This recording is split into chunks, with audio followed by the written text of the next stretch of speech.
नमस्कार दोस्तों, राधे राधे, जय श्री कृष्णा। स्वागत है आप सभी का आपके अपने online platform physics bye Neeraj Yadav sir पर। दोस्तों, अपना अपना जो नया चैप्टर है इलेक्ट्रोस्टेट है, उसको आज हम स्टार्ट करने वाले हैं। उससे पहले मैं बताना चाहूंगा, जो भी लोग नए जुड़ रहे हैं उन सभी के लिए हमने ये फ्री में कोर्स सीरीज स्टार्ट किया है। इसमें हमने सबसे स्टार्टिंग के दो चैप्टर है, यूनिट एंड मेजरमेंट और वेक्टर्स वाला चैप्टर हमने कर लिया है। दोस्तों, आपको बताया था कि जैसे 12th वाला जो पार्ट है वो हमारे कोई भी कंपटीशन एग्जाम देते हैं, कोई भी पीजीटी का एग्जाम देते हैं, उसमें ज्यादा आता है। तो हम पहले 12th वाला पोर्शन करेंगे, उसके बाद 11th वाले पोर्शन पे आएंगे। तो आज उसी क्रम में हमारा जो 6th लेक्चर है और इलेक्ट्रोस्टेट का जो फर्स्ट लेक्चर है, तो जिन्होंने यूनिट मेजरमेंट और डायमेंशन वाला नहीं भी देखा है, यूनिट मेजरमेंट और वेक्टर वाला नहीं भी देखा है, तो भी आप यहाँ से स्टार्ट कर सकते हैं और अपने जो भी दोस्त हैं उन सब तक शेयर करें।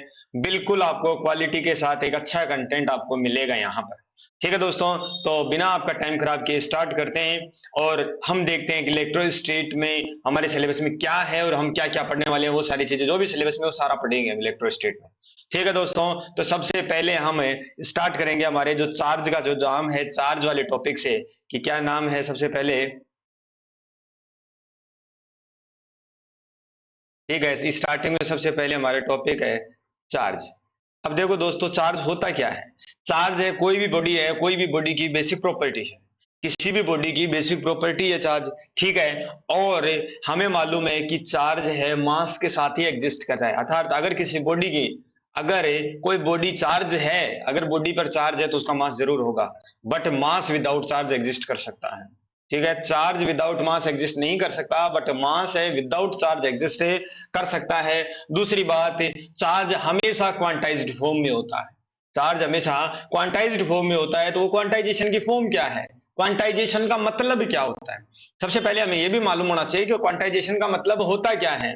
कि रियली में जैसे भी कोई भी फिजिकल क्वांटिटी है, कोई भी फिजिकल चीज है, कोई भी क्वांटिटी है, वो क्या होती है, कहीं भी एग्जिस्ट करती है तो उसका कोई ना कोई एक मिनिमम वैल्यू होती है। उस मिनिमम वैल्यू के इंटीजर मल्टीप्लाई के रूप में वो हमेशा एग्जिस्ट करती है।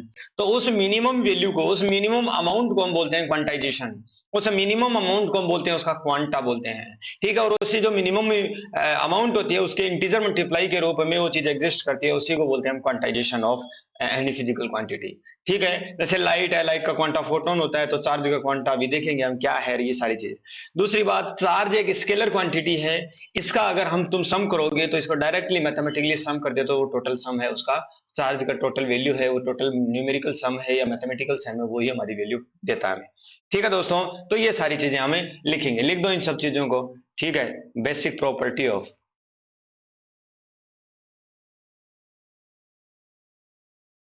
Basic property of matter, basic property of matter. Charge without mass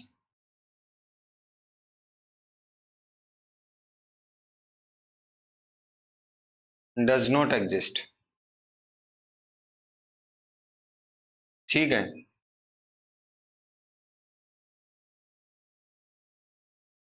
charge on any body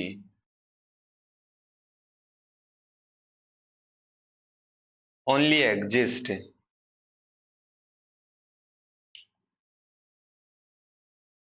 in form. किस फॉर्म में मिलता है हमें, Q equal to n e. ठीक है ना, यही तो है क्वांटाइजेशन की फॉर्म। क्या हो गया हमारा, Q इक्वल टू क्या हो गया हमारा, एन ई, जहां एन क्या है, इंटीजर है। एन क्या है, इंटीजर। ठीक है ना। अब जैसे 2e हो गया, 1e हो गया, 3 हो गया, इस तरीके से कोई भी बॉडी है, किसी भी बॉडी के ऊपर चार्ज, किसी भी बॉडी के ऊपर चार्ज है, वो एन ई के रूप में मिलेगा हमें, एन ई की फॉर्म में हमें मिलेगा।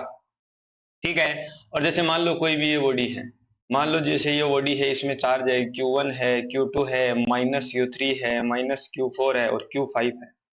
ठीक है, तो उस बॉडी का जो टोटल चार्ज होगा वो क्या होगा, सबका न्यूमेरिकल सम होगा, Q1 plus Q2 minus Q3 minus Q4 plus Q5। Directly mathematically add होता है। चार्ज, चार्ज क्या होती है, स्केलर क्वांटिटी, स्केलर है, क्वांटिटी है। ठीक है ना दोस्तों, तो अब ये सारी चीजें होगी। और ये क्या है, हमेशा टोटल चार्ज होता है किसी भी बॉडी का, वो हमेशा क्या रहता है, कंजर्व्ड रहता है, कांस्टेंट रहता है। ठीक है। अब देखो, हम देखें कि Q equal to n e हमारी है। देखो यहां से अच्छा क्वेश्चन है, बनता है Q equal to n e है, तो मैं ये बोलूंगा Q इक्वल टू जैसे 1/2 ई है, 1/2 ई। क्या ये चार्ज पॉसिबल है? पॉसिबल नहीं है। Q इक्वल टू 1/2 ये चार्ज पॉसिबल है? नहीं है। मैं तुम्हें ये बोलूं कि Q इक्वल टू 0.1 कुलाम, क्या ये पॉसिबल है? ये पॉसिबल है। क्यों? क्योंकि ये कुलाम यूनिट है, ये बहुत बड़ी यूनिट है। कुलाम जो यूनिट है, कुलाम जो वैल्यू है, बहुत ही बड़ी यूनिट है। लेकिन लेकिन Q इक्वल टू लेकिन Q इक्वल टू 0.1 ई है, ये क्या है? पॉसिबल नहीं है। अब आप समझ गए होंगे शायद मैं क्या बताना चाह रहा हूं।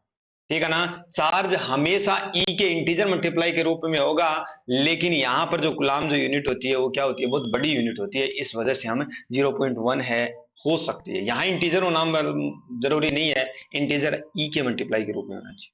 ठीक है ना दोस्तों? यहां से हमें ये मालूम चल गया। ठीक है। दूसरी बात, चार्ज क्या है? इनवेरिएंट क्वांटिटी है। Charge is a invariant quantity. Invariant का मतलब क्या है दोस्तों? इनवेरिएंट का मतलब क्या है? इसका मतलब ये रेफरेंस फ्रेम पर डिपेंड नहीं करती है। Does not depend on does not depend on does not reference frame. ठीक है ना? अगर ये इनवेरिएंट क्वांटिटी है, इसका मतलब है कि ये रेफरेंस फ्रेम के ऊपर क्या नहीं कर सकती है? डिपेंड नहीं कर सकती है। और स्पेसिफिक चार्ज है, स्पेसिफिक चार्ज की वैल्यू क्या होगी?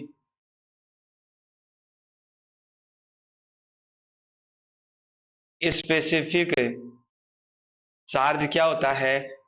Q upon m. Specific charge क्या होता है? चार्ज और मास का जो रेशियो है वो होता है हमेशा स्पेसिफिक चार्ज। ठीक है ना? तो अब जैसे बहुत सारी क्वांटिटीज होती है, उनके स्पेसिफिक चार्ज की वैल्यूज है वो तुम्हें मालूम होनी चाहिए। जैसे मान लो इलेक्ट्रॉन है, ठीक है, इलेक्ट्रॉन के लिए स्पेसिफिक चार्ज की वैल्यू क्या होगी? प्रोटॉन के लिए क्या होगी? ठीक है, अल्फा पार्टिकल है उसके लिए क्या होगी? ठीक है। और एक आता है हमारा ड्यूट्रॉन, एक आता है हमारा न्यूट्रॉन। तो जैसे मान लो हम जो Q/m है, Q/m इलेक्ट्रॉन के लिए क्या होगा? E अपॉन एम ई होगा। प्रोटॉन के लिए क्या होगा? E अपॉन एम पी होगा। मैग्नीट्यूड, क्योंकि प्रोटॉन और इलेक्ट्रॉन दोनों के ऊपर ही अगर हम चार्ज की बात करें तो ई चार्ज होता है मैग्नीट्यूड के अंदर। ठीक है। लेकिन यहां पर जो हमारा चार्ज होता है वो अल्फा पार्टिकल क्या होता है? 2 MP होता है। और जो मास होता है वो प्रोटॉन के 4 मल्टीप्लाई के रूप में होता है। ठीक है। ड्यूट्रॉन के अगर ऊपर देखो तो चार्ज क्या होता है? ई होता है, लेकिन उसका जो मास है वो क्या होता है? प्रोटॉन के मास से डबल होता है। तो ये सब वैल्यूज हैं इलेक्ट्रॉन के लिए, प्रोटॉन, ड्यूट्रॉन और अल्फा पार्टिकल के लिए स्पेसिफिक चार्ज की वैल्यूज हैं। ठीक है ना दोस्तों? ये स्पेसिफिक चार्ज की वैल्यूज हैं। ठीक है। तो अभी हमने बात की कि चार्ज है इनवेरिएंट रहता है, तो मैं तुम्हें ये पूछना चाहता हूं क्या स्पेसिफिक चार्ज इनवेरिएंट रहता है? देखना, हमारा एक क्वेश्चन है कि स्पेसिफिक चार्ज है, स्पेसिफिक चार्ज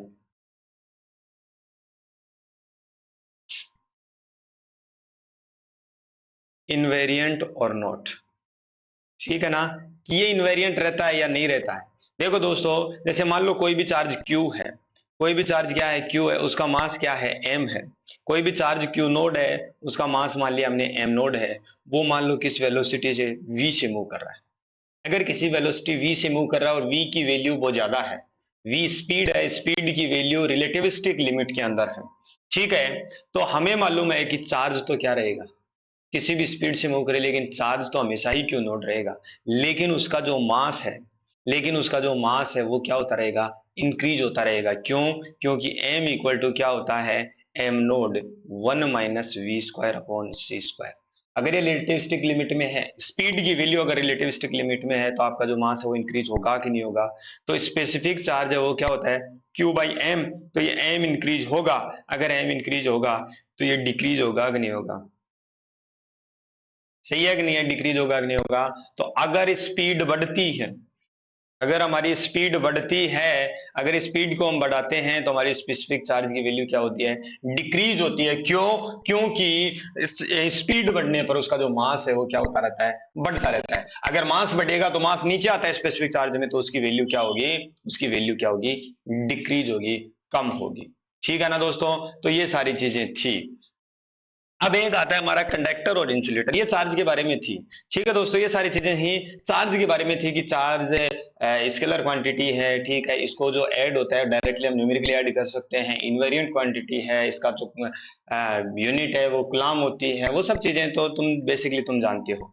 अब एक आता है हमारे पास कंडक्टर है, एक आता है हमारा इंसुलेटर। ठीक है ना, इनमें क्या डिफरेंस होता है, एक कंडक्टर है और एक क्या है हमारा इंसुलेटर है। दोस्तों तुम्हें मालूम है कि कंडक्टर और इंसुलेटर का जो एग्जांपल हम देते हैं, कंडक्टर और इंसुलेटर की जो डेफिनेशन हम देते हैं, वो हमेशा किसके बेसिस पे देते हैं, वैलेंस बैंड के बेसिस पे देते हैं। ठीक है ना, इसमें बोलते हैं हम कंडक्टर के अंदर बोलते हैं कि वैलेंस बैंड के जो इलेक्ट्रॉन्स हैं वो क्या होते हैं, लूजली बाउंड होते हैं। वैलेंस बैंड के जो इलेक्ट्रॉन है लूजली बाउंड होते हैं और उनको क्या कर सकता है, इजीली रिमूव किया जा सकता है। ठीक है, इजीली रिमूव किया जा सकता है। और इंसुलेटर में जो इलेक्ट्रॉन्स हैं वो क्या होते हैं, टाइटली बाउंड होते हैं। इस वजह से वो क्या नहीं कर सकते हैं, फ्रीली मूव नहीं कर पाते हैं। इस वजह से वो कंडक्टिविटी में अपना जो कंट्रीब्यूशन है, कंडक्टिविटी में अपना कंट्रीब्यूशन नहीं देने की वजह से वो क्या होते हैं, इंसुलेटर की तरह बिहेव करते हैं। ठीक है ना, तो लिख दो ये वैलेंस इलेक्ट्रॉन। वैसे मैं ये जो टॉपिक है ये सेमीकंडक्टर में अच्छे से पढ़ेंगे हम इसको। जब सेमीकंडक्टर पढ़ेंगे तब सब पढ़ेंगे कि कोई भी मटेरियल है उसको इलेक्ट्रिकल कंडक्टिविटी के बेसिस पे तीन टाइप्स में हमने बांट रखा है। ठीक है, एक कंडक्टर हो गया, एक इंसुलेटर हो गया, एक सेमीकंडक्टर हो गया। ठीक है, लेकिन यहाँ जो चीजें हैं वो केवल चार्ज के बेसिस पर हैं। ठीक है, और इलेक्ट्रॉन क्या है, इलेक्ट्रॉन है टाइटली बाउंड। तो देखना दोस्तों, आपको मालूम चलेगा कि बहुत सारे कॉन्सेप्ट, मतलब जो बहुत अच्छे कॉन्सेप्ट हैं, मैं इन लेक्चर में तुम्हें बहुत ब्रीफली, बहुत जल्दी से, बहुत कम टाइम में, बहुत इजीली तरीके से जो इंपॉर्टेंट चीजें हैं जो याद है वो तो बताने का क्या है, जो नहीं मालूम होती हैं, जो हमें जनरली स्किप होती रहती हैं, या जो चीजें हमें थोड़ा सा हमारे दिमाग से स्लिप होती रहती हैं, उन चीजों को हम इस लेक्चर में बहुत अच्छे से देखते रहेंगे। ठीक है ना दोस्तों, तो ये चीज थी। अब देखो दोस्तों, अब एक चीज आती है, एक प्रॉब्लम आती है कि आपके पास मान लो ये एक था, ये एक चार्ज है, ये एक दूसरा स्फीयर है। ठीक है, इस स्फीयर की रेडियस है r1 है, इस स्फीयर की रेडियस कितनी है, r2 है। ठीक है, इसके ऊपर चार्ज है q1 और इसके ऊपर चार्ज है q2 है। आपने इन दोनों को टच करवाया, आपने इन दोनों स्फीयर को क्या किया, टच करवाया। अब इसकी रेडियस तो वही रहेगी, इसकी r2 और इसकी r1 है, लेकिन इन पर चार्ज क्या हो जाएगा, डिफरेंट हो जाएगा। मान लिया इसके ऊपर चार्ज क्या है, Q1 डैश है, दूसरे पे चार्ज कितना है, Q2 डैश।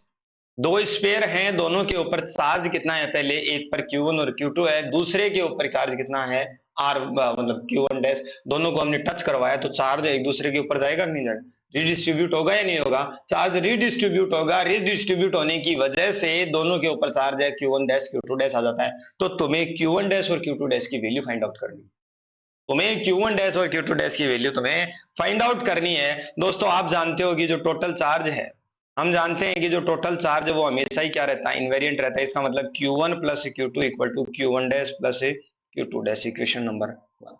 ठीक है, दूसरी बात हमें मालूम है कि किसी भी कंडक्टर के ऊपर जो चार्ज है, किसी भी कंडक्टर के ऊपर चार्ज है उसकी रेडियस के क्या होता है, प्रोपोर्शनल होता है। Q2 dash is proportional to R2। तो दोनों को डिवाइड कर लो, दोनों को डिवाइड करोगे तुम्हें तो यहां से तुम्हें क्या मिलेगा, Q1 dash upon Q2 dash equal to क्या होगा, R1 upon R2, equation number 2। देखो दोस्तों, एक इक्वेशन नंबर 1 है, एक इक्वेशन नंबर 2 है। ठीक है, यहां पर तुम Q1 डैश और Q2 डैश में से किसी एक की वैल्यू यहां पर रख दो। Q2 डैश की वैल्यू तुम रखोगे, यहां से अगर मैं निकालूं, यहां से अगर मैं Q2 डैश की वैल्यू निकालूंगा तो Q2 डैश की वैल्यू क्या आएगी, Q1 dash R2 upon R1। Q1 dash R2 upon R1 है, put in 1, put in equation first में जैसे ही वैल्यू पुट करोगे तो यहाँ तो क्या होगा, Q1 डैश प्लस है क्या हो गया, R2 अपॉन R1 है, Q1 डैश इक्वल टू क्या हो जाएगा हमारा, Q1 प्लस Q2। ठीक है ना दोस्तों, अब देखो Q1 डैश कॉमन ले लो इसमें से, Q1 डैश कॉमन लोगे तो 1 plus R2 upon R1, 1 plus R2 upon R1 equal to Q1 plus Q2। ठीक है। आगे जैसे इसको सोल्व करोगे तुम, ठीक है, आगे जैसे इसको सोल्व करोगे Q1 डैश इसको इधर नीचे भेज दो, तो यहाँ पर क्या हो जाएगा, एलसीएम लोगे तो R1 upon R1 plus R12 equal to क्या हो जाएगा, Q1 प्लस Q2। तो देखो Q1 डैश है वो क्या है, Q1 डैश है वो क्या है, total charge upon total radius, दोनों की रेडियस का सम, और जिसका चार्ज निकाल रहे हो आप दोनों को टच करने के बाद में जिस स्फीयर का चार्ज निकालना है उसकी रेडियस R1 ऊपर रखते हैं, ठीक है। सिमिलरली तुम Q2 डैश है, सिमिलरली Q2 डैश है वो भी लिख सकते हो, जिसका जिसका चार्ज निकाल रहे हो उसकी radius R2, total radius R1 plus R2, ठीक है, और टोटल चार्ज कितना है हमारा Q1 प्लस Q2। पहले कितना था, मतलब दोनों को जब आपने टच किया उससे पहले दोनों के ऊपर कितना चार्ज था, Q1 Q2 था, तो चार्ज का टोटल चार्ज का सम, क्योंकि टोटल चार्ज हमेशा ही क्या रहता है, इनवेरिएंट रहता है, हमेशा ही क्या रहता है दोस्तों, इनवेरिएंट रहता है। तो ये एक प्रॉब्लम है, बहुत अच्छी प्रॉब्लम है, ठीक है। तो नोट देके लिख सकते हो, नोट देके, जैसे मान लो आपने टच किया उसके बाद में Q डैश है, Q एन डैश है, तो मान लो या Q2 डैश या Q एन डैश है, तो उसकी रेडियस nth, मतलब जिसकी भी निकालना चाहे, 3 को ऐड करते हो 4 को ऐड करते हो, ठीक है, ठीक है, टोटल रेडियस, ठीक है, R1 प्लस R2, ठीक है, और यहां पर क्या हो जाएगा, टोटल चार्ज, टोटल चार्ज। मैं इसको देखना सही तरीके से लिखता हूँ, यहां से इसको मिटाओ, अगले पेज पे लिखता हूँ। तो आपको ये ट्रिक है इस तरीके से याद रख लेनी है, मतलब इसमें क्या होता है, फायदा होता है, ठीक है। जैसे मान लो तुम्हें निकालना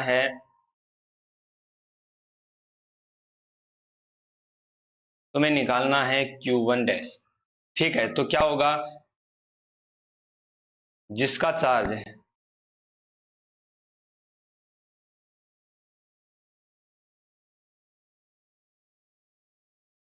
उसकी रेडियस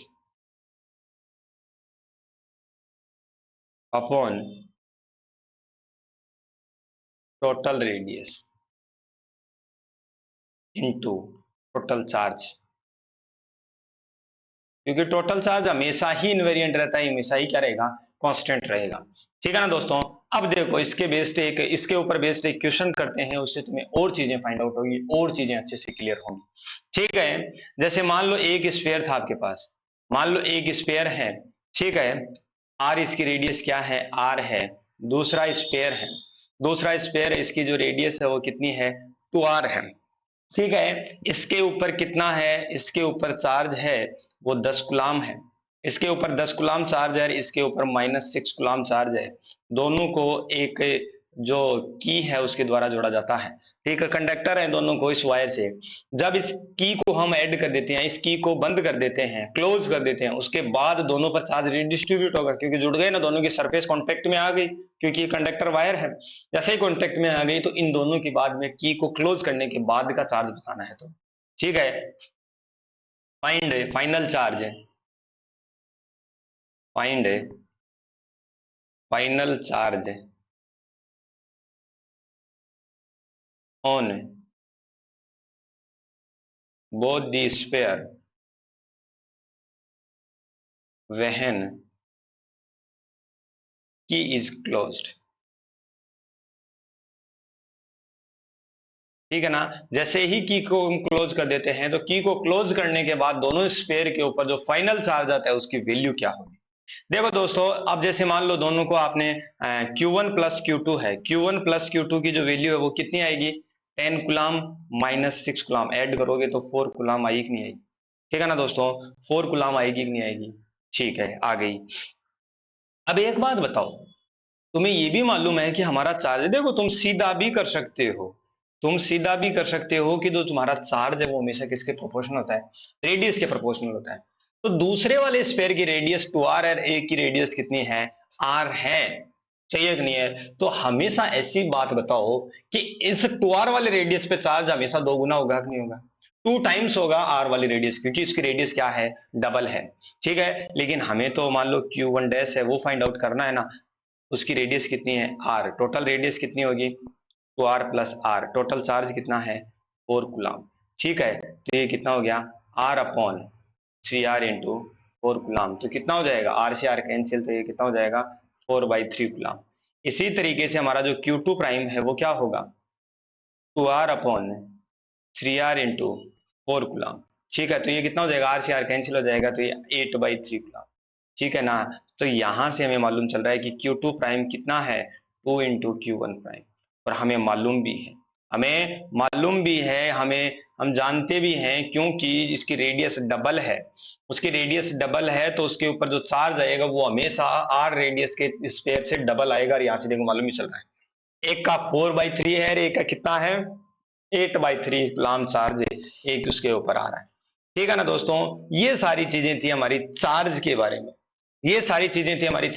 में, कि कैसे चार्ज को हम इनवेरिएंट क्वांटिटी है, ठीक है, इनवेरिएंट क्वांटिटी है तो किस टाइप से वो चीजें डिफाइन होंगी, किस टाइप से वो चीजें चलती रहेंगी, और किस टाइप से हम चीजें फाइंड आउट करेंगे। ठीक है, अब ये तो सारा चार्ज के बारे में हो गया, ये बहुत अच्छा क्वेश्चन बनता है इसका। ठीक है, मैंने सिंपल तरीके से इसको समझाया है।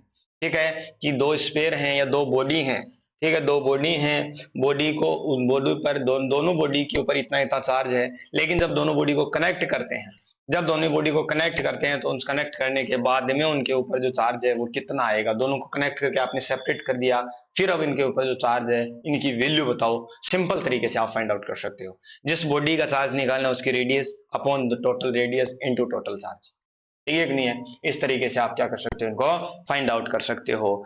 अब दोस्तों आता है हमारा कूलम्ब्स लॉ। अब ये तो हो गया हमारी सारी बातें चार्ज के बारे में। ठीक है, और जो ई की जो वैल्यू होती है, ये तो मैं नहीं बताया क्योंकि ये सारी चीजें जानते हो, जो चार्ज ई है, ई की जो वैल्यू होती है वो कितनी होती है, 1.6 इंटू 10⁻⁻19 कूलम। ठीक है ना। तो अभी जो बात की थी, जैसे मान लो Q इक्वल टू क्या है, 0.1 कूलम है। ठीक है, 0.1 कूलम है, तो यहाँ से n की जो वैल्यू है वो क्या होगी, सही है ना। देखो Q इक्वल टू क्या होता है, n इंटू ई। ठीक है, Q की वैल्यू क्या है, 0.1 कूलम, n इंटू ई की वैल्यू क्या है, 1.6 इंटू 10⁻⁻19।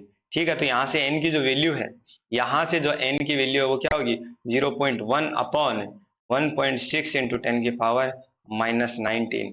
ठीक है, तो ये कितना हो जाएगा, 0.1 अपॉन 1.6 इंटू 10⁻⁹। ठीक है, तो देखो ये कितना कर दूंगा मैं इसको, 10 अपॉन 1.6 कर दें इसको, सही है, 10 अपॉन 1.6 इंटू ऊपर 10 करोगे आप, ऊपर अगर आप 10 करोगे या फिर यहां से इसको वो कर लो, तो ये 100 अपॉन 16, ठीक है, इंटू 10⁻17 बच जाएगा, दो डिजिट है यहाँ आ जाएगी, तो 100 अपॉन 16 इंटू 10⁻17, हमेशा ये एक इंटीजर वैल्यू आएगी कि नहीं आएगी, हमेशा एक इंटीजर वैल्यू आएगी कि नहीं आएगी, सही है ना। इसी तरीके से कोई बोले तुम्हें, तो Q इक्वल टू जैसे मान लो 0.5 कूलम है, ठीक है, तो n की जो वैल्यू है वो फाइंड आउट करो कि कितने इलेक्ट्रॉन के चार्ज के बराबर है, कितने इलेक्ट्रॉन के चार्ज के बराबर है ये, तो ये भी वही इंटीजर वैल्यू आएगी हमेशा, 0.5 कूलम इक्वल टू Ne। तो यहाँ से n की जो वैल्यू है वो क्या होगी, 0.5 अपॉन 1.6 इंटू 10⁻⁻19। सोल्व कर लो इसको, हमेशा ये क्या आएगी, इंटीजर वैल्यू आएगी, क्योंकि देखो आप देखोगे यहाँ से तो 5 अपॉन 16 करोगे, 10⁻19 है, 10 को नीचे ले लो तो 50 अपॉन 16 हो गया, और इंटू 10 की पावर कितना होगा, 18। हमेशा इंटीजर वैल्यू देगा कि नहीं देगा, तो ये पॉसिबल है, ये चार्ज हमेशा पॉसिबल है। लेकिन जैसे मान लो ये है, लेकिन जैसे 0.2 है, ये पॉसिबल नहीं है। ठीक है, 0.5 ई है, ये पॉसिबल नहीं है। 0.1 ई है, ये चार्ज है, चार्ज की वैल्यू पॉसिबल नहीं है, ये क्वांटाइजेशन रूल को फॉलो नहीं करती हैं, ये सारी चीजें हैं। ठीक है ना दोस्तों। अब आता है हमारा कूलम्ब्स लॉ, इसका इंट्रोडक्शन हम देखते हैं।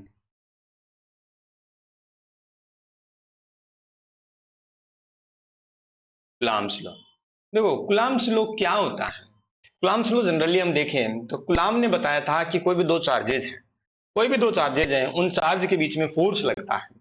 अब अट्रैक्शन और रिपल्सन लग सकता है, वो डिपेंड करेगा चार्ज के नेचर के ऊपर, कि चार्ज का नेचर कैसा है, दोनों चार्जों का सेम नेचर है तो रिपल्सन लगेगा, अपोजिट नेचर है तो अट्रैक्शन फोर्स लगेगा। लेकिन जो फोर्स का अमाउंट है वो दोनों चार्जेज के मैग्नीट्यूड के प्रोपोर्शनल होता है, और उनके मास के क्या होता है, सॉरी डिस्टेंस, उनके बीच की जो डिस्टेंस है उसके स्क्वायर के इनवर्सली प्रोपोर्शनल होता है। तो जो हमारा जो फोर्स है वो क्या होता है, दोनों के चार्ज के मैग्नीट्यूड के प्रोपोर्शनल और दोनों के डिस्टेंस के। तो F इक्वल टू क्या होता है, KQ1 Q2 upon R square. और जैसे मान लो ये Q1 चार्ज है और ये क्या है, हमारा Q2 चार्ज है। इन दोनों के ऊपर, जब ये Q1 Q2 के ऊपर फोर्स लगाएगा और Q2 Q1 के ऊपर फोर्स लगाएगा, मान लो दोनों का सेम नेचर है तो, ठीक है ना, तो F21 है और F12 है, दोनों ही क्या होंगे, वेक्टर फॉर्म में अगर लिखेंगे तो दोनों ही क्या होंगे, एक दूसरे के अपोजिट होंगे। भाई एक एक इसको इधर भेजेगा, एक इसको इधर भेजेगा, ठीक है ना। हमेशा F12 और F21 क्या होते हैं, अपोजिट होते हैं, क्योंकि एक दूसरे पर अपोजिट डायरेक्शन के अंदर ये फोर्स लगाते हैं, ठीक है दोस्तों। इसी तरीके से जो K है, यहाँ पर जो कांस्टेंट K आता है, यहाँ पर जो कांस्टेंट K आता है उसकी जो वैल्यू है वो क्या होती है, 1/4 पाई एप्सिलॉन नॉट होती है, ठीक है। एप्सिलॉन नॉट क्या है, यहाँ पर एप्सिलॉन नॉट क्या है, परमिटिविटी,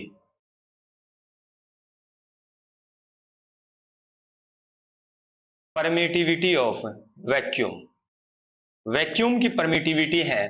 अगर अब यही चार्जेज मीडियम के अंदर रखे हुए हैं, मान लो किसी मीडियम के अंदर रखे हुए हैं, तो उनके ऊपर जो फोर्स लगेगा, उनके ऊपर जो फोर्स लगेगा, मैं बोल रहा हूं फोर्स, मीडियम के अंदर फोर्स है वो कितना लगेगा, 1/4 पाई एप्सिलॉन, एप्सिलॉन नोट की जगह क्या हो जाएगा, epsilon Q1 Q2 upon r square, ठीक है दोस्तों। और एप्सिलॉन आर है वो आप जानते हो क्या होता है, एप्सिलॉन अपॉन एप्सिलॉन नोट, तो यहां से मैं एप्सिलॉन की वैल्यू क्या बोल सकता हूं, epsilon naught epsilon r, epsilon naught epsilon r बोल सकते हैं ना, जिसको रिलेटिव परमिटिविटी बोलते हैं, ठीक है। तो एफ मीडियम है, मीडियम का अंदर जो फोर्स है उसको क्या लिख सकते हो, 1/4 pi nought epsilon r Q1 Q2 upon r square. और अब देखो इनको देखो तुम्हें कि यहाँ पर 4 पाई एप्सिलॉन नोड है, 4 पाई, तो इसको मैं 1/एप्सिलॉन आर लिखूं into 1/4 pi epsilon naught Q1 Q2 upon r square, Q1 Q2 upon r square. ये हमारा एयर के अंदर या वैक्यूम के अंदर फोर्स हो गया कि नहीं हो गया, ये हमारा रिलेटिव परमिटिविटी होगी कि नहीं होगी, जिसको डाइलेक्ट्रिक कांस्टेंट भी बोलते हैं, जिसको तुम्हें डाइलेक्ट्रिक कांस्टेंट भी बोल सकते हो, कि किसी भी मीडियम का जो डाइलेक्ट्रिक कांस्टेंट होता है एप्सिलॉन आर होता है, उसको के से भी लिखते हैं, एप्सिलॉन आर से भी लिखते हैं। ये क्या होता है, मीडियम के अंदर फोर्स लगेगा, सही है कि नहीं है दोस्तों। तो आप देख रहे हो कि एयर के रेस्पेक्ट में मीडियम और एप्सिलॉन आर की जो वैल्यू होती है, एप्सिलॉन आर की जो वैल्यू होती है वो हमेशा क्या होती है, एक से ज्यादा, हमेशा क्या होती है, इसकी वैल्यू एक से ज्यादा तुम्हें देखने को मिलेगी। तो मीडियम के अंदर फोर्स की वैल्यू, मीडियम के अंदर फोर्स की वैल्यू, क्योंकि इसकी वैल्यू एक से ज्यादा है, तो एयर के अंदर जितना फोर्स लगेगा उससे कम लगेगा कि नहीं लगेगा, यहां से आप क्या कर सकते हो, फाइंड आउट कर सकते हो। दूसरी बात, आप देखो कुछ चीजें हैं कि जो कूलम्ब्स लॉ है किन किन क्वांटिटीज पर डिपेंड करता है, वो लिखते हैं, ठीक है। ये सारी चीजें तो तुम जानते थे। अब ये मीडियम पर डिपेंड करता है, ठीक है। कूलम्ब फोर्स है वो क्या है, डिपेंड्स ऑन मीडियम, क्योंकि देखो अभी देखा हमने कि मीडियम चेंज करते हैं तो उसका डाइलेक्ट्रिक कांस्टेंट क्या हो जाता है, ये एक सेंट्रल फोर्स है, ये एक सेंट्रल फोर्स है। अगर सेंट्रल फोर्स है तो सेंट्रल फोर्स क्या होते हैं, कंजर्वेटिव फोर्स होते हैं, सही है, कंजर्वेटिव फोर्स होते हैं, ठीक है। ये बोलो इनवर्स स्क्वायर लो, बोलो इनवर्स इनवर्स स्क्वायर लॉ को ये क्या करता है, फॉलो करता है। ये क्या होता है, लॉन्ग रेंज फोर्स है, ये क्या है, लॉन्ग रेंज फोर्स है, इसकी रेंज है वो ज्यादा होती है, ठीक है। अगर ये सेंट्रल फोर्स है, इनवर्स स्क्वायर को फॉलो करता है, तो ये कंजर्वेटिव भी होगा, क्योंकि हमें मालूम है कि सेंट्रल फोर्स क्या होते हैं, कंजर्वेटिव होते हैं, कंजर्वेटिव फोर्स, ठीक है। दूसरा क्या है, और क्या होता है, किसके द्वारा मीडिएट होता है, ठीक है। इसमें जो मीडिएट पार्टिकल है, ये फोर्स है किसके द्वारा मीडिएट होता है, फोटोन के द्वारा मीडिएट होता है, मीडिएटेड बाई फोटोन। क्योंकि तुम्हें मालूम है, देखो दोस्तों यहां से एक अच्छा कॉन्सेप्ट आता है कि ये फोटोन के द्वारा मीडिएट होता है, और फोटोन का मास कितना होता है, 0 होता है, इसी वजह से इसकी रेंज इनफाइनाइट होती है, ठीक है। ग्रेविटेशनल फोर्स है उसकी रेंज भी इनफाइनाइट होता है, क्योंकि वो ग्लोन्स के द्वारा क्या होता है, मीडिएटेड होता है। ग्लोन्स का जो मास रहता है वो भी क्या होता है, शून्य होता है, 0 होता है, इस वजह से उसकी रेंज भी क्या होती है, इनफाइनाइट। ये सारी चीजें देखो एक दूसरे से लिंक है, ये कॉन्सेप्ट एक दूसरे से लिंक है। अगर हम इन कॉन्सेप्ट्स को बहुत अच्छे से, बहुत तरीके से अगर हम देखते हैं तो क्या होगा, ये बहुत मतलब समराइज होती जाएंगी चीजें, और हमारी जो कॉन्सेप्ट्स हैं वो क्या होते जाएंगे, क्लियर होते जाएंगे। दूसरी बात है, अब जैसे मान लो तुम्हें फोर्स निकालना है, अब तुम्हें फोर्स निकालना है तो ये क्या होगा, वेक्टर फॉर्म में होगा, तो वेक्टर एडिशन लॉ से निकाल सकते हो सारी चीजें। ठीक है, वेक्टर के जो भी नियम हैं, टोटल फोर्स निकालना है तो वेक्टर के जो भी नियम उनके आधार पर हम इनको क्या कर सकते हैं, निकाल सकते हैं। जैसे फॉर एग्जांपल में एक क्वेश्चन हम करते हैं कि जैसे मान लो हमारे पास क्या है, हमारे पास एक ट्राइंगल है, हमारे पास क्या है, एक इक्विलेटरल ट्राइंगल है, ठीक है, जिसकी लेंथ कितनी है, एल एल एल है। ठीक है, यहां पर सभी जगह सभी कॉर्नर्स पर चार्ज क्यू रखा हुआ है। तो ये जो चार्ज है, ये जो चार्ज रखा हुआ है, इस चार्ज पर जो फोर्स है उसका कितना होगा। देखो दोस्तों, यहां मैं दूसरा पेन काम में लेता हूं जिससे तुम्हें चीजें समझ में आए।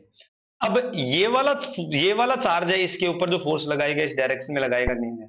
ये वाला चार्ज है, ये वाला चार्ज है, इस चार्ज पर जो फोर्स लगाएगा, क्योंकि सेम नेचर के हैं तो इनके जो फोर्स हैं वो क्या होंगे, इनके फोर्स हैं वो रिपल्सन होंगे, एक दूसरे को रिपेल करेंगे। ठीक है कि नहीं, इधर होगा कि नहीं होगा, इन दोनों के बीच में ये एंगल कितना होगा, 60 डिग्री होगा कि नहीं होगा। तो इनका जो रिजल्टेंट फोर्स है, इनका जो रिजल्टेंट फोर्स है इस डायरेक्शन में आएगा कि नहीं आएगा। ठीक है, एफ आर रिजल्टेंट की वैल्यू बात करो। ठीक है, यहां पर एफ है और यहां पर क्या है, एफ है, दोनों सेम ही आएंगे क्योंकि लेंथ भी सेम है और चार्ज भी सेम है। ठीक है, तो एफ की जो वैल्यू है वो क्या होगी, के q square upon l square. सही है कि नहीं है, के q square upon l square, क्योंकि इस और इस चार्ज की जो चार्ज है क्यू क्यू है तो क्यू स्क्वायर कर दिया, लेंथ है वो एल है, तो एफ और एफ ये है। ठीक है, एफ रिजल्टेंट की जो वैल्यू है वो क्या होगी, एफ रिजल्टेंट की वैल्यू है वो क्या होगी, दोनों सेम है तो F square plus 2 F square और कोस 60। ठीक है, 2f1 f2 कोस थीटा होता है कि नहीं होता है, कोस 60 हो गया कि नहीं हो गया। तो ये देखो यहाँ पर कोस 60 की जो वैल्यू है वो क्या होती है, कोस 60 की वैल्यू sin 30 और sin 30 1/2 होती है, 1/2 से 2 कैंसिल, यहाँ पर क्या हो गया 3f स्क्वायर, यहाँ पर क्या हो गया 3f स्क्वायर का स्क्वायर रूट, तो यहाँ पर क्या लिख सकते हैं, √3f है तो f की वैल्यू रख दो, यहाँ पर क्या हो गया √3 के q square upon l square.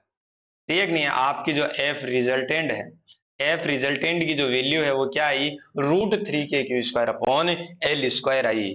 ठीक है कि नहीं है दोस्तों, ये सारी चीजें होंगी, इस टाइप से कोई भी जो फोर्स है वो हम फाइंड आउट कर सकते हैं, निकाल सकते हैं।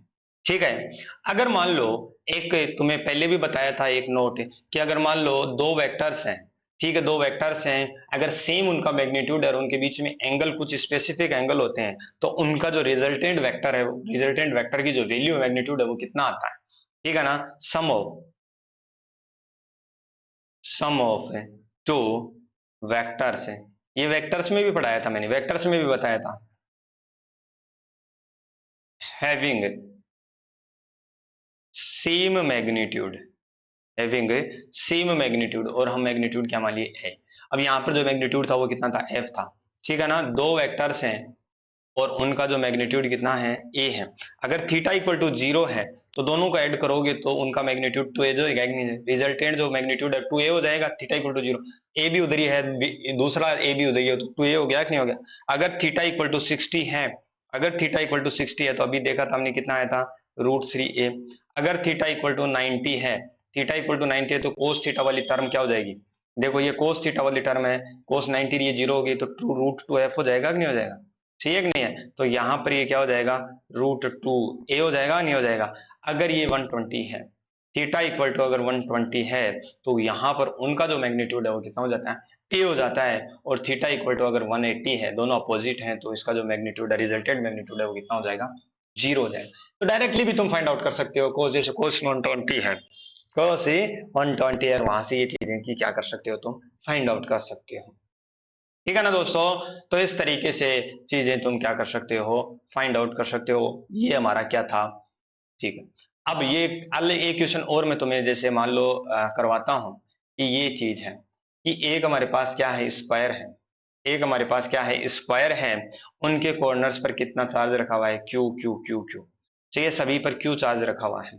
अब तुम्हें निकालना है कि यहाँ पर ये जो चार्ज क्यू रखा है, इस चार्ज पर जो बाकी के 3 चार्जेस हैं, बाकी के जो 3 चार्ज हैं उनकी वजह से फोर्स। देखो दोस्तों, इसकी वजह से तुम फोर्स देखोगे इधर आएगा कि नहीं आएगा, इसकी वजह से तुम फोर्स देखोगे इधर आएगा कि नहीं आएगा, इस क्यू की वजह से ये फोर्स इधर, इस क्यू की वजह से फोर्स है इधर आएगा, इनका जो रिजल्टेंट है इधर आएगा नहीं आएगा। सही है, इनका जो रिजल्टेंट है एफ रिजल्टेंट ये आएगा, लेकिन ये जो क्यू है, ये जो क्यू है, ये क्यू भी तो इसके ऊपर इधर फोर्स लगाएगा, तो इसकी वजह से मान लो फोर्स को तुम क्या मानो, एफ डैश मानो। तो जो आपका एफ टोटल है, आपका जो एफ टोटल है वो क्या होगा, एफ रिजल्टेंट और प्लस है एफ डैश, ठीक है कि नहीं, F resultant plus F dash है। रिजल्टेंट जो फोर्स है, क्योंकि यहाँ दो वेक्टर्स हैं सेम मैग्नीट्यूड है भाई, इस क्यू की वजह से इस क्यू के ऊपर भी वही सेम फोर्स है, इस पर भी वही सेम फोर्स है, दोनों के बीच में एंगल कितना है, 90 है। तो यहाँ पर जो रिजल्टेंट की वैल्यू होगी वो क्या होगी, अभी बताया था मैंने कि दो दो वेक्टर्स के बीच में अगर 90 डिग्री का एंगल है तो रिजल्टेंट मैग्नीट्यूड कितना होता है, √2 ए, यहाँ पर एफ है, एफ कितना होगा, चाहिए एफ होगा के क्यू स्क्वायर अपॉन के क्यू स्क्वायर अपॉन, मान लिया लेंथ कितनी है इनकी, एल है, ये लेंथ कितनी है, एल है, तो ये एल स्क्वायर हो गया, ठीक है, और प्लस क्या हो गया हमारा एफ डैश। एफ डैश की वैल्यू निकाल सकते हो तुम, एफ डैश की जो वैल्यू है वो भी तुम क्या कर सकते हो, फाइंड आउट कर सकते हो। तो यहां से देखो एफ डैश की जो वैल्यू है यहाँ पर देखो, ये तो हो गया √2 के q square upon l square plus है, ठीक है, ए क्यू स्क्वायर, चार्ज तो यही है, अब एल है, डिस्टेंस है, अब जो डिस्टेंस है वो कितनी होगी, अब देखो ये डिस्टेंस भाई दोनों के बीच की ये डिस्टेंस है, ये कितनी होगी, ये निकाल सकते हो आराम से भाई, राइट एंगल ट्राइंगल हो गया कि नहीं हो गया, राइट एंगल ट्राइंगल है, ये 90 का एंगल हो गया, ठीक है, ये एल है, ये एल है, तो ये L square plus L square, ये क्या हो जाएगी, √2l, सही है कि नहीं, ये कितनी होगी, √2l है, तो √2l का स्क्वायर करोगे तो ये क्या हो जाएगा, 2l स्क्वायर होगा कि नहीं होगा, सही है। तो आपका जो एफ टोटल है, आपका जो टोटल फोर्स है उसकी चार्ज के ऊपर वो कितना हो जाएगा, देखना के q square upon l square में कॉमन ले लो, तो यहाँ से क्या हो जाएगा, √2 अपॉन 1/2, अब एलसीएम ले लो, अब एलसीएम ले लोगे तो के क्यू स्क्वायर अपॉन क्या हो जाएगा, 2l स्क्वायर है, और यहाँ पर क्या हो जाएगा 2√2 प्लस 1, 2√2 प्लस है एफ टोटल है वो, ये हुआ या नहीं हुआ, ठीक है ना। तो इस तरीके से हम क्या कर सकते हैं, किसी भी प्रकार की कोई भी हमारे पास से साइज है, शेप है, किसी भी टाइप से कोई चार्जेस रखे हुए हैं और बाकी के चार्जेस की वजह से, अदर चार्जेस की वजह से किसी चार्ज के ऊपर फोर्स फाइंड आउट करना है, तो हमें सिंपल तरीके से फाइंड आउट कर सकते हैं, हमें सिंपल तरीके से फोर्स फाइंड आउट कर सकते हैं। ये सारी चीजें थी दोस्तों। अब हमें हमारे नेक्स्ट लेक्चर में देखेंगे, हमारे नेक्स्ट लेक्चर में देखेंगे कि कोई भी चार्जेज है, कोई भी चार्जेज रखे हुए हैं, अगर वो सिस्टम इक्विलिब्रियम में है, इक्विलिब्रियम में है, उसको सिस्टम को इक्विलिब्रियम में ही रखना है, दूसरा चार्ज भी लाके हम रखते हैं तो भी वो इक्विलिब्रियम में रहे, टोटल सिस्टम इक्विलिब्रियम में रहे, वो चार्ज लाके रख रहे हैं वो इक्विलिब्रियम में रहे, तो उनके लिए जो डिस्टेंस है कहाँ पर रखें, क्या उसका अमाउंट होना चाहिए, क्या चीजें होनी चाहिए, ये सारी चीजें देखेंगे। फिर हम देखेंगे कि कोई भी चार्ज पार्टिकल है उसको हम एक्सटर्नल इलेक्ट्रिक फील्ड में उसकी मोशन करवा रहे हैं तो उस पर क्या इफेक्ट पड़ेगा। उसके बाद हम देखेंगे कोई पेंडुलम है हमारा, अगर पेंडुलम को इलेक्ट्रिक फील्ड में मूव करवाते हैं, मोशन करवाते हैं, तो उसके टाइम पीरियड की वैल्यू क्या होगी, क्या फर्क पड़ेगा, ये सारी चीजें हम यहाँ पर अपने नेक्स्ट लेक्चर्स हैं, आने वाले अपकमिंग लेक्चर्स हैं, उन सब में देखेंगे। यहाँ तक किसी को कोई भी डाउट हो तो पूछ सकता है, कमेंट सेक्शन में जरूर बताएं कि आपको ये लेक्चर है कैसा लगा, क्या आपके जो पहले चीजें पढ़ी हुई है उनमें कुछ इंप्रूवमेंट आया, कुछ कॉन्सेप्ट आपके सुधरे, और बाकी और कोई भी चीज हो तो आप हमसे मेरे से कांटेक्ट कर सकते हैं, नंबर तुम्हें दिए हुए हैं। ठीक है दोस्तों, राधे राधे, जय श्री कृष्ण।